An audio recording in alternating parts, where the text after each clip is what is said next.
Welcome. Kami ang Mentor Look Trading Community. Yes, usapang oscillators, usapang indicators, mga favorite natin lalong-lalo na si MACD at RSI. Since yun ang question ng ating mga trading bodies dito, pwede natin yan pag-usapan. So usapang oscillators. Okay. Now, I'll give an example using CFX chart. Okay, so ang common question kasi ng ating traders, merong question kanina, what do we follow? 1 hour ba or 4 hour MACD or RSI? Kung sa 15 minutes ka ba nakakahanap ng setup, dun ka rin ba titingin ng RSI or MACD, no? So sabi din dito, sometimes kasi medyo pababa si 4 hours, pero si 1 hour ay pataas na. So type 1 if you are, nakaka-relate sa ganung conditions or situations sa ating charts, no? Lalong-lalo na sa ating favorite coins. So I think marami-rami. So ngayon, bibigyan ko kayo ng example para at least ang goal natin is ma-clear yung mga questions, masagot yung mga question ngayon. Okay? So ngayon, pupunta tayo sa example ni CFX dito. So in trading, no, in crypto trading or kahit in trading in general, whether you're trading stocks, cryptocurrencies and other assets, madalas or ang basic talaga na mapapansin yung indicators ay si MACD and RSI. Ayan. So ilalabas nyo si MACD, type nyo lang sa indicator search bar dito, search nyo lang MACD, M-A-C-D, or your moving average convergence divergence. Lalabas na siya dyan. Wala na kayong kailangan gawin. Siya na yan. Yan na yun. Yan na yung gagamitin natin. Default lang. Okay? So si MACD ay composed of dalawang lines. So hindi na tayo magda-dive deep dito, no? Ituturo ko lang sa inyo yung basic, mga basic purpose or use ng mga indicators natin, no? And mga anong time frame titingnan, nagma-matter ba yun or hindi, etc. So si MACD meron dalawang line. So yun yung blue line and orange line. And then mapapansin nyo, meron din sa gitna yung histogram or yung mga bars na napapansin nyo dyan, no? Green and red. Yan ang tinatawag natin yung histogram or MACD histogram. So it indicates our buying and selling pressure. Kung malakas ang buying, solid green. Kung mahina ang buying, nagla-lightening ang kulay. Pagka red naman, so selling pressure, malakas ang solid red color. Pagka lightening yung kulay, weakening na yung selling pressure. Tapos we have the lines as well. Mapapansin nyo, nagkocross siya pababa and sometimes nagkocross siya pataas. No? Some traders use that as a signal, to buy or sell sa kanilang mga trades. Pero hindi palagi. So why is that? No? Lagi nating nire-remind sa communities natin na you don't rely solely kay MACD. No? So si MACD kasi basta isang indicator na moving average, no? Kaya nga sa MACD moving average convergence divergence, basta moving average, ito ay laggard metric. So ibig sabihin medyo late siya. Okay, medyo late siya. Laggard metric si MACD. And take note, hindi natin masyado ginagamit si MACD pagka ang market ay nagsa-sideways dito. Okay, commercial muna dahil dumating na yung chow pan ni Kuya Luke. Teka, kukunin ko lang yung pinadeliver natin. Teka. Penge chow pan. And that is sponsored by Chow King. Maraming salamat, Chow King. Pinapalakas mo si Mentor Luke. Ayan, mamaya na ako kakain. Okay. So, tuloy na natin. Nasaan na tayo? Okay, going back, no, ang MACD, hindi natin siya masyado ginagamit pagka sideways ang market. Bakit? Kasi it gives you false signals. It will give you false signals pagka sideways ang galaw ni MACD. Right? So, hindi natin siya masyado ginagamit or pinapansin pagka consolidation siya. Right? So, ano pa ba ang pwede nating magamit kay MACD? So, in our system, CMM system, if you're enrolled, familiar ka na sa ating mga divergences and convergences. Yun yung mga left hand and right hand natin. Alright? So, yun. One of the basic use kay MACD, pero marami pang pwedeng pag-aralan kay MACD, no? In terms of execution, if you're going to enter, confirmation candle sa ating system, checking of the buying and selling pressure sa histogram, ginagamit po natin siya. Okay, question, nakita ko din sa chat kanina, no? What if, Kuya Luke or Mentor Luke, si MACD ay sa 4 hours pababa? Ayan. Kunyari, si MACD sa 4 hours pababa. Hanap tayo ng example, no? Let's say around this area.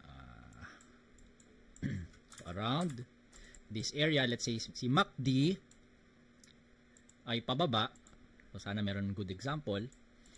Sa 4 hours, pero sa 1 hour, ganito po ang itsura niya. Actually, pababa din siya, no?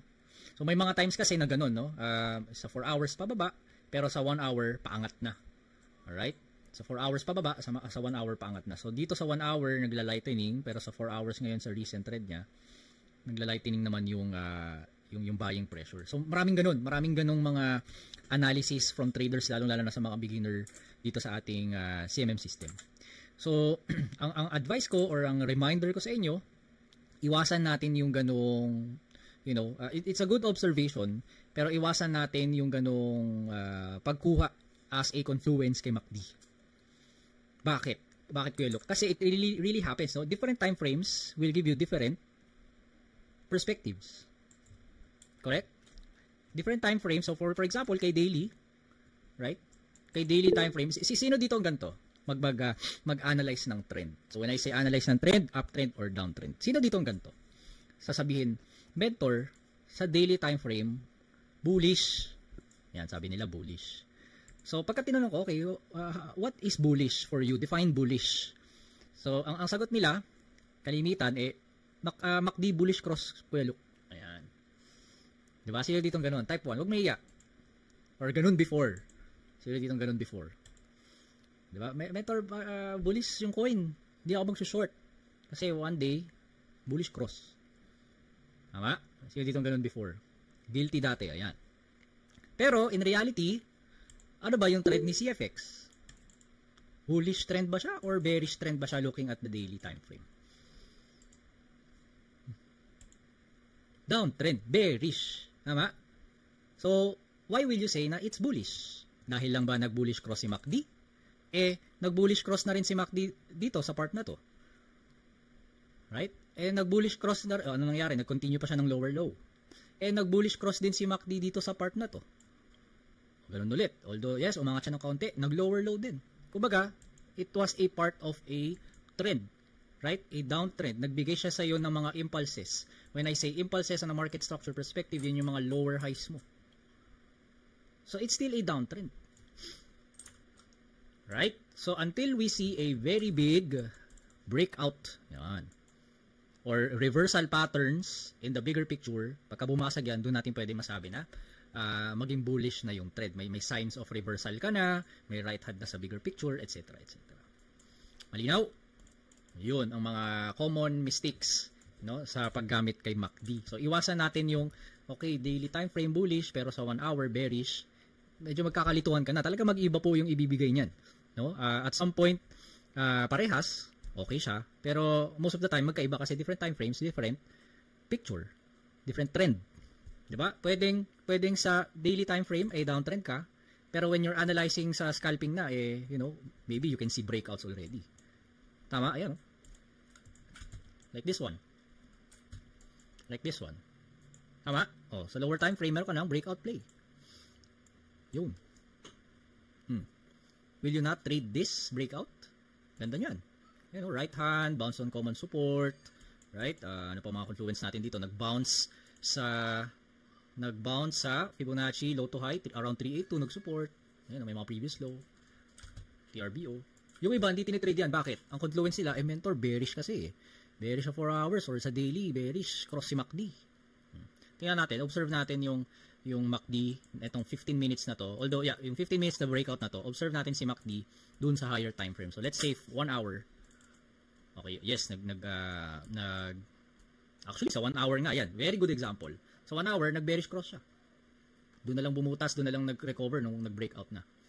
Sa 4 hours, although yes, weakening, that's good. So bakit siya nag-weakening? Of course, mapapansin nyo, nag-bounce na nga on a common support, yung 382 pa rin, same support, if mag-fib tayo. O sa daily time frame, nagpapakita na siya ng green. So that's good, you have those confluences. Pero may mga times na hindi sila nag-agree. Right? Hindi sila nag-agree. Red pa rin yan.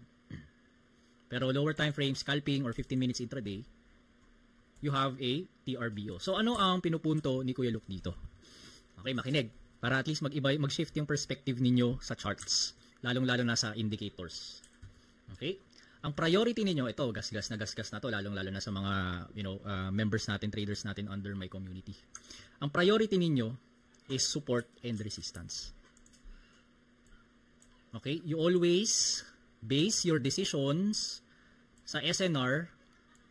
When I say decisions, yun yung mga, magbabuy long and sell short ka na. Sa SNR, and what's happening, kailangan aware ka sa bigger picture, sa market structure. Si indicators mo secondary na lang yan. Pangalawa na yan. Check mo na yan pagka nakapag-SNR ka na. Kasi dito ka naman mag-i-execute sa SNR. Saan ka papasok? Sa basag ng support or resistance. Saan ka magti-take profit? Sa common support and resistance, previous highs and lows. Tama? Secondary na lang sila MACD and RSI. So, meron din question kanina. So, I hope na nasagot ko yung question kanina, no? Saan mas maganda tumingin, 4 hours or 1 hour in terms of MACD and RSI. You both check. Parehas maganda. Kasi parehas kakailanganin mo. So, if your 4 hours are telling you, oh, okay, meron ng malaking right hand. Right? Let's say this one. Okay, so if your 4 hours are telling you, hanap tayo ng magandang example. So, if yung 4 hours, ito sa left side. Ang pangat lang ng galaw ni CFX Okay. So, si 4 hours, nagsasabi sa'yo na, okay, let's go to another example. Sabihin natin si, di ba magandang coin ngayon? Sabihin natin si ARB. Sabihin natin si ARB. Uy, grabe naman yan, Kuya Luke. Apex na yan si ARB. Okay. So, for example, kung si 4 hours ay sinasabi na sa'yo, ayan, na meron ka ng left hand, that's good. Kasi, higher time frame is telling you may divergence na. Okay. You're waiting na lang for a confirmation ng TLS-BD. Ngayon, sa 1 hour, most likely, meron din ipapakita yan. Ayan. Mas maganda, mas okay. So, you both check. Kasi in our system, ang tinuturo sa atin, you have your naked charting, diba? Alam nyo na yan, plotting of major support and resistance on the bigger picture, pababa. No? Not the other way around. Minsan, chart ka na kagad sa 5 minutes, 15 minutes, tsaka ka palang aalis, tsaka ka palang mag-higher time frame. Baligtad. So, mas maganda na-understand mo yung bigger picture. Anong nangyayari sa bigger picture? Pababa. So, why is that? O baka kasi mamaya, sa bigger picture, may mga multi-year breakouts na. Tapos, short ka pa ng short. Kasi nasa lower time frame ka, nag-scalp ka. Madadali ka talaga dun. No? May mga chances or maliit yung chance mo na mag-play out yung mga shorting plays mo. Kasi nga bullish na, nagmo-multi-year breakout na or multi-month breakout na. Yun yung importance ng zooming out. Diba? Pababa. So parehas yun, i-check nyo po, 4 hours or 1 hour. Any time frame, pwede po si MACD and RSI. I-adjust nyo lang si RSI from RSI 30. Pagka nasa scalping ka na, gawin mo lang 14. And then, any time frame din po ang left hand and right hand. No? Para sa mga kamiranda natin, yung mga elite university students natin, any time frame din. Scalping, you can use it. If you're going to swing or position trade sa bigger picture, pwede rin, gamitin nyo yun. Pagka nag-i-spot trade kayo, dadagdag kayo sa spot or mag-i-spot ka sa isang coin, pwede rin. Diba? Mag-long term hold ka, you use that confluence. RSI 30 at 30, right hand, pwede siya. Okay? Alright. So, ganun din kay RSI, no? So, iba naman yung kay RSI. Si RSI naman is our, search lang, Relative Strength Index. Yun. So, isang line siya. Ang pinagkaiba nila ni MACD, alright? Ang pinagkaiba nila ni MACD ay, si RSI ay isang line lang. Si MACD, walang upper limit and lower limit. Infinite yan. Okay? Infinite yan. Si RSI, meron siyang upper band or lower band. Yung upper limit, lower limit. Yan yung RSI 70 and RSI 30. Bakit? Si RSI kasi, nagbibigay siya sa'yo ng signal na kung ang isang asset ay overbought na, ibig sabihin, sobra na yung pagbili ng asset na yon sa merkato at oversold na. Doon naman sa ilalim pag nag-RSI 30 na siya. Marami na masyadong nagbenta. Okay? Pag umabot yung RSI line mo dyan, ibig sabihin oversold na siya. So, meron kang confluence. No? Na pagka nag-oversold, anytime, pwedeng mag-recover yung price. Ganun din dito, ganun din yung nangyari dito. May good buying opportunity. Kaya maganda yan yung RSI 30 at 30 natin. Good buying opportunity siya. Ganun din sa overbought. So, if binabalak mo mag-long, pagka spot ka, overbought na yung price, medyo hintayin mo yung retracements niya. Okay? Kasi you don't want to buy, pagka oversold na yung price, more likely, magre-retrace siya. Kasi overbought na nga eh. Kailangan niya mag-reset. Okay? Kailangan niya mag-reset. So, yun naman ang ating RSI. Okay? Alright. So, yun ating mga basic understanding sa ating oscillators. Questions so far? Pwede natin tanungin para at least maging lively yung ating YouTube content, no? So, pwede natin upload to sa YouTube if gusto ninyo. Nasagot ba yung tanong kanina? Okay naman? All clear, man. Okay, clear. Good. Sige, feel free to ask. Nasa beginners po ba yan or sa intermediate? Sabi ni Kuya Fred Patrick. Yes, yung mga left hand and right hand natin nasa beginner intermediate yan. How to properly execute left hand and right hand setups, breakouts, breakdowns. Yung sabi ni Ma'am Vanessa, thanks mentor still new in our community. Welcome Ma'am Vanessa, welcome. Kapag naman, for example, wala pang makitang setup talaga, pero may Apex ka na. So parang wala pang makuha ang setup pang intraday, tapos you're planning to scalp. Ano magandang tignan na basis ng MACD or RSI? 15 minutes ba? Or 10 minutes sa 10 minutes or sa 5 minutes? Kung magpe-play kami sa 1 or 2 minutes, saan maganda tumingin ng kung bearish ba yung pag-scalp namin or parang short entries ba yung dapat naming sa scalping? Saan kami tumingin? Sa 15 minutes or sa nagmamatter ba yung 1 hour pa din o masyado na siyang late? It will depend sa SNR. Kasi kung meron ka, let's say, Apex. Tapos sa Apex na yon nagpapakita ng double bottom. Correct? So, the neckline in the 1 hour time frame is still the same neckline sa 15 minutes. Tama? So, doon magabang. Ano yung tip ko sa inyo? Ano yung priority? Number 1? SNR, men. Yun ang sagot.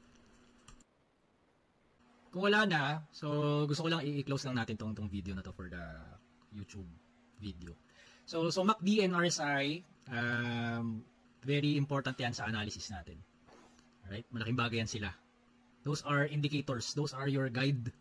Diba? Lalo na if you're, if you saw already convergence or divergences, it gives you signal for a potential, recovery or retracements sa inyong mga setups. Malaking bagay siya. Pero ang tip ko sa inyo, please, dalhin nyo to sa buong journey ninyo sa trading, lalong-lalo na dito sa CMM system. Ang tip ko sa inyo is you don't rely or you don't give your 100% energy or focus sa indicators.